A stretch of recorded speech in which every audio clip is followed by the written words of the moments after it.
जर सध्याचे इराण शासन इराणला महान बनवण्यात अयशस्वी ठरत असेल तर सत्ता बदल का नाही होणार? इराणच्या परमाणु ठिकाणांवरती हल्ल्यानंतर ट्रम्प यांचं ट्विट. अमेरिकेच्या हल्ल्यानंतर इराणमधील फोर्दोन न्यूक्लिअर साइटचे एंट्री पॉइंट नष्ट. डोंगराळ भागातही मोठं नुकसान. सॅटेलाइट फोटोतून जमीन खचल्याचेही संकेत. इस्रायल आणि इराणमधील युद्धात आतापर्यंत 865 जणांचा मृत्यू तर 3000हून अधिक लोक जखमी. इराणमध्ये आणखी नुकसान करण्याचं इस्रायलचं टार्गेट. अमेरिकेच्या हल्ल्यानंतर इराणची आक्रमक भूमिका.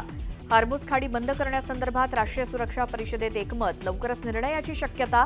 जगभरात इंधनाच्या दराचा महाविस्फोट होण्याची शक्यता. इस्रायलचा पुन्हा एकदा इराणच्या लष्करी तळांवरती हल्ला. इमाम हुसेन स्ट्रॅटेजिक मिसाईल हेडक्वार्टरसह अनेक ठिकाणं उद्ध्वस्त केल्याचा इस्रायलचा दावा. आजपासून हिंदी सक्तीच्या विरोधात मनसे आंदोलन सुरू करणार. राज्यातील शाळांच्या बाहेर पालकांच्या सह्यांची मोहीम राबवली जाणार.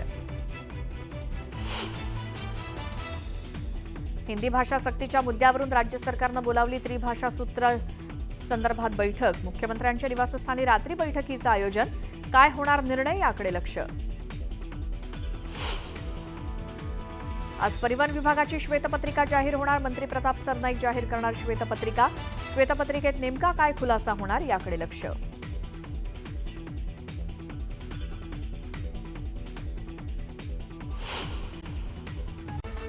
राज्यात पेरण्यांचा टक्का वाढला. आतापर्यंत 33 लाख हेक्टरवरती पेरणी पूर्ण.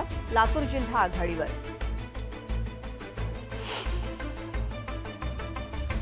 वारीनिमित्तानं मेट्रोला वाढता प्रतिसाद. एका दिवसात पुण्यात 3,19,000 नागरिकांनी केला मेट्रोनं प्रवास. मोटरबनच्या केबिनमध्ये आता सीसीटीव्हीचा वॉच. मुंब्रा लोकल अपघातानंतर रेल्वे प्रशासनाकडनं काम फास्ट ट्रॅकवर.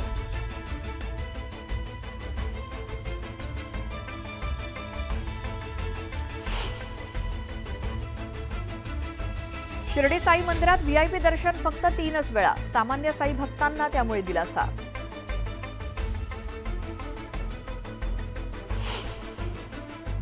धारावीत उभारणार मल्टी ट्रान्सपोर्ट हब. MMRDA लवकरच तयार करणार आराखडा.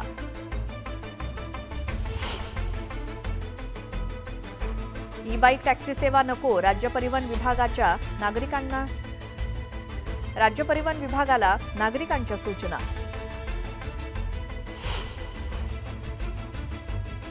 आषाढी यात्रेनिमित्तानं पंढरपुरात महास्वच्छता अभियान. पंढरीत 148 टन कचरा महास्वच्छतेतून गोळा.